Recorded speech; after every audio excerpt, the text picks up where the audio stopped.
doo def sa rubrique ba pare di ñu ruube dégg mu naan yaa ngi bul lii Aliou Sow bu ko distraire.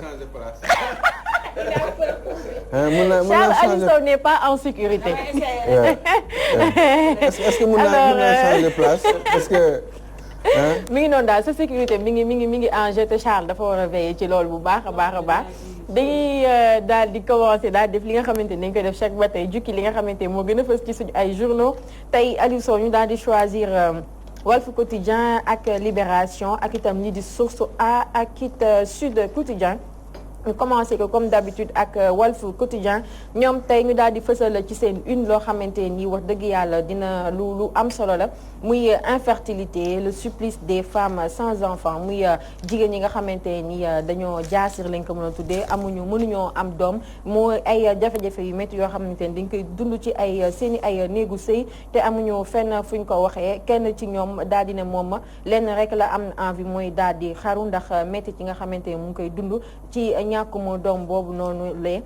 te itam kii di docteur Gérard Galixite Fayemi moom di gynécologue moom nee na 40% des causes sont d'origine masculine ñu bëri ci jigéen ñooñu nga xamante ni mënuñoo am doom li koy causé ci seen jëkkër yi lay daal di jóge te tout le temps ñoom la ñuy teg toor Aliou Sow mu nekk loo xamante ni dañ koy ñaawlu trop femmes yi ñu ngi dund lu métti ci seen biir néegu sëy ndax mënuñoo am doom. alors man su ma déggee loolu.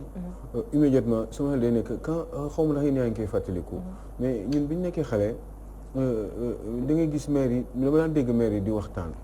alors bi ñu doon waxtaan dañu daan wax waxu benn waay bu tudd Gorgui Diaw xaw ma ndax daa ngeen dégg Gorgui Diaw. waaw Gorgui Diaw professeur Gorgui Diaw. ma dégg maire yi naan di waxtaan ci affaire ay doom ak yooyu. chaque fois rek dañu naan Gorgui Diaw góor googu bëggoon naa xam ndax mi ngi dund ba tey. parce que mi ngi dund ba tey wala màgget na war na nekk mag léegi. màgget na ne parce que dañoo liggéey trop ci affaire infertilité yi. femmes yu bare dem nañu. ci kàttanu yàlla mu dimbali leen. ba dégg nga ñu am ay doom. mbir mi dafa xaw doy waar parce que li ma ci gën a retenir en général mooy lu ci bari d'abord au-delà de lekk bi ñuy lekk je crois que lekk yi aussi day jouer beaucoup ci suñu fertilité. parce que plus ngay lekk yenn lekk yi nga xam ne da nga moom dafa baaxul ci yaram ak yooyu yenn yi nga xam ne dafa am ay tout ce qui est chimique et cetera en général yooyu dafa am tendance di wàññi sa ngóora wala muy kii déstabiliser sa ovulation bu dee jigéen nga. donc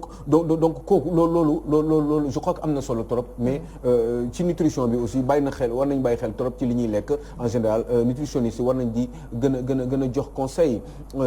sénégalais ak sénégalaises yi en général pour que ñu gën a mën a éviter loolu mais surtout aussi beneen mbir bu am solo boo xam ne retenir naa ko ci mbir mi moom mooy en général lu ci bari bu problème bi amee dañuy nax ni jigéen bi dégg nga maam moom moo jaasir alors que c'est pas forcément vrai góor gi il part toujours du principe que moom dégg nga maam waru ko mën a dal loolu dégg nga maam jigéen gi rek lay dal parce que loolu problème mu jigéen la en général ndax yu si bari sax da nga koy gis ci temps yu yàgg yëpp xale jigéen yi dañ leen daan xas ñoom rek lañ daan xas daanuñu xas sax bu ñu amul dooma ñoom lañ daan xas ne di leen wax ni tekk wuñ dara seen goro yi di leen yàq naka sunu noonu ba dégg nga maam sax des fois di leen yóbbu di wutal seen doom yi yeneen beneen jabar wala yu demee noonu et puis après ils se rendent compte toujours que ni dégg nga maam ba tey doom ñëwul te ci ñaari jabar yooyu yëpp ba ci ñetti jabar des fois mun na toll ba foofu donc muy poser un problème ba tey mënuñu gëm ni góor bi war na mën a jaasir donc je crois que en général yu problème yu mel nii bu amee comme dans les pays occidentaux il faudrait que ñu indi góor bi ak jigéen bi ñu oser ñoom jëkkër beeg jabar bi dem jàkkaarloo ko médecin spécialistes yi donc gynécologue yi waxtaan ak ñoom ñu jéem a seet yan solution la ñuy am parce que en général man du ma docteur mais damay xaw a di lire yenn saa yi yenn mbir yi des fois aussi góor yi dañuy am problème seen sperme yi dafay feignant maanaam day tayal pour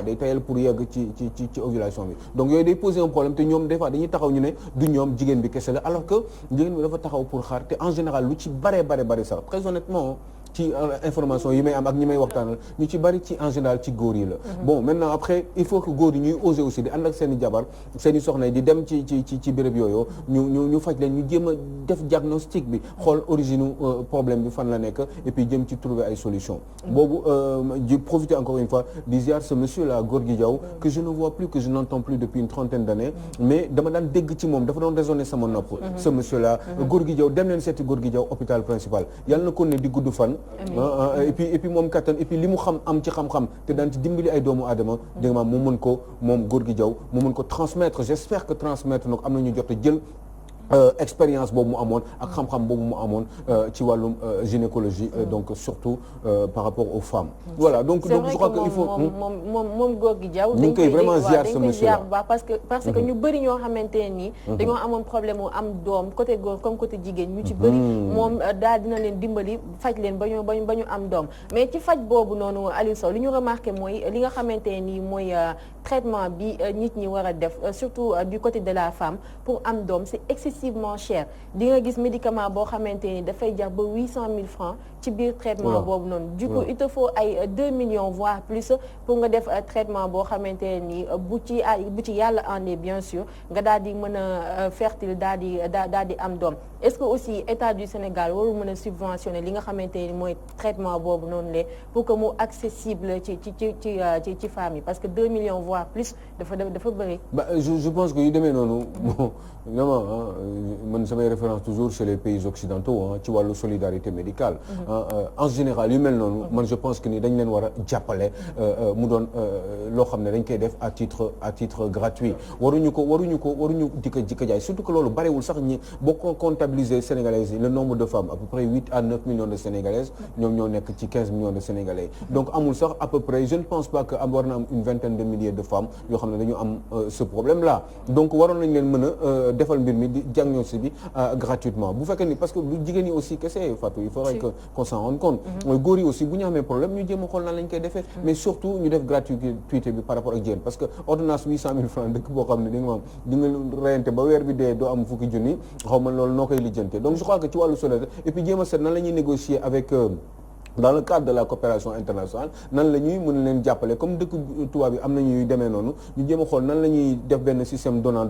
ñu leen di jàppale ci yenn médicaments yi comme ça ñoom ñu koy mën a jox gratuitement peut-être ñun mën nañ leen jox leneen aussi parce que ñun am nañ yeneen avantage yaa ngi dégg donc bu boobaa aussi ci wàllu fondation yi aussi ñu xool nu ñuy def espèce u benn politique sociale boo xam ne wala socio-médicale boo xam ne dina tax dégg nga am solution mën a am par rapport ak mbir mi nga xam ne mooy jaasir ci Sénégal il faut que ñu wut ci ay solution mais yu mel noonu muy man je suis toujours parti du principe que muy ay cancer de l'utérus cancer du sein affaire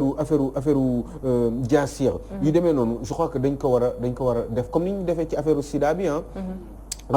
la trithérapie et cetera muy gratuit nañ ko war a def aussi ci wàllu jigéen yooyu parce que toog toute sa vie yaa ngi wax ndaw soosu toute votre vie nga dund ko jëngamam yow amoo sax loo amoo doom ba mu lay jaral des fois xaru ñu lay xas ci biir kër yi di lay wax yu kenn xamul di la garuwaale di machin bu boobaa dégg nga maam di nga këccati ba sonn waaye doom bi ñëw quoi waaye doom bi ñëw bon foofu laa bëgg mujjee intervenir sax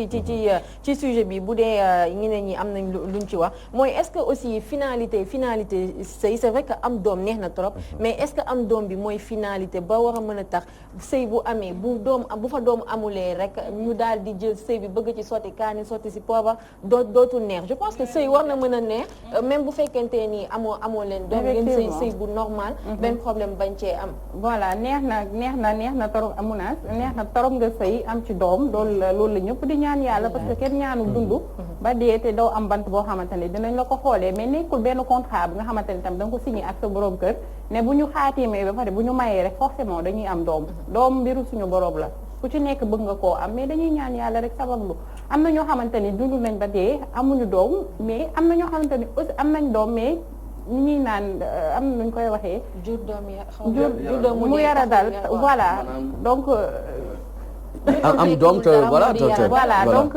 jigéen ñi en tout cas am na ñoo xamante ni dañ leen di yërëm boo leen gisee parce que dañuy nekk seen néegu sëy yi Sénégal ku ne xam na ni mu demee ménage yi dañuy vivre en famille seen goro yi seen jëkkër yi daf doy na waar daal en tout cas war na jot na tey ji ñu sensibiliser waat belle famille ak góor ñi que vraiment finalité sëy du rek doom boo amul doom tamit nañ la kii bañ nekk di la loolu laa gis dama ko dul xaw a yërëm daal parce que tamit soo ma takkee ci farata yàlla ak sunna suma xamee doom yàlla bind ko fenn fu mu ko bind na ko nit teg ci table ji man Balde maa ko wax yàlla bindul ni ñun ñii danoo war a am doom te yàlla moo bind ni Aliou Sow dina dee ba dund du am doom yàlla moo ni munaas yàlla mooy bind ni munaas doom bu mu am ma rey ko yàlla moo naan kii dina dund ba dee du am soxna yàlla moo naan yow di nga dund ba dee doo denc borom kër loolu mbiru borom bi subhaanahu wa taala la kër gu ba nekk di sëy nga may gaarawaale ma wan la ginnaaw wuti la neen ñi fi borom këccate yi dañoo bare gogo góor ñaa ngi fi duñu jeex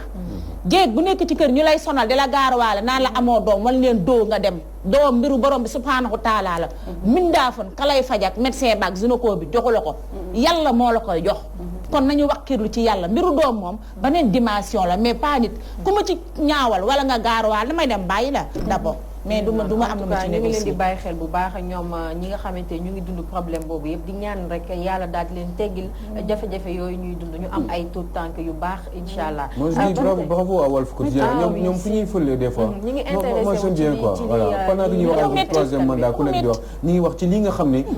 dafa ñor sénégalais. bravo Walf Quotidien dañuy des ba tey foofu Aliou Sow leneen itam loo xamante ñoom biral nañ ko ci seen une muy bataille bi am fële ca Podor diggante Racine Sy ak kii di Aïssata Tall Sall ba tax na ñoom ñu daal di bind Racine Sy et Aïssata Tall Sall se battent par procuration. xam nga Racine Sy dañ ko yónni woon. Walf Quotidien ba tey. waaw Walf toujours. mais franchement c'est du dara mais ils sont bons. moi je trouve waaw honnêtement waaw. yàlla lafal cat quoi. donc oui pour le cas de Aïssata Tall Sall. xam nga aussi Aïssata dafa à un moment donné moom PS la nekkoon booy Tanor la woon et cetera doonoon goro kii Amadou comment il s'appelle Amadou Clédor Sall moom mooy sëy ak doomu Amadou Clédor Sall mooy sëy ancien ministre Abdou Diouf moom mooy sëy ak Aïssata Tall Sall dafa ñëw ñu dugal ko ci parti socialiste 6 mois après Tanor def ko premier ministre yaa ngi dégg Aminata Mbengue Ndiaye yaa ngi may dégg donc ñu bari amoon ay beaucoup de frustration parce que ñoo ñëw fi jiitu woon et cetera ñu may ko yoon taf mu nekk fi ministre au bout de 6 mois de son entrée ci au niveau du parti socialiste et puis muy gravir les échelons nekk fi ay premier ministre ba ñu nekk fi ministre de la République ba ñu ko daan wooyee sax la Ségolène royale du Sénégal et cetera moom Aïssata Tall Sall à un moment donné mu xalaat ni waa Podor la mu dem xeex ko et puis bon elle s'est retrouvée au niveau de la mairie am gagné mairie bi waaye bi ñu demee ba Aïssata Tall Sall commencé parti socialiste dugg Benno Bokk Yaakaar dégg nga moom Aïssata Tall Sall commencé di beddeeku ci Benno Bokk Yaakaar mooy loolu ñu defoon moom ak Khalifa Sall finalement il fallait trouver une solution nan la ñuy def ba détrôner ko ba dootu amati benn responsabilité politique finalement Macky Sall ne benn xalaat laa am moom mooy am na koo xam ne ci man la bokk bari na xaalis mi ngi tudd Mamadou Racine Sy moom moomoon Sénégal tout et cetera ak ñoom King Fahd Palace moom moo ko récupéré am na xaalis jóg na pour jàppale ma dinaa ko def PCA donc président du conseil d'administration de l'IPRES et cetera am na doole n'importe comment dinaa ko jël pour mu dem xeexal ma ndaw si et puis dàqal ma ko fa élection yi am mais gis ngeen nu fu mu mujjee presque ay 16 xaw ma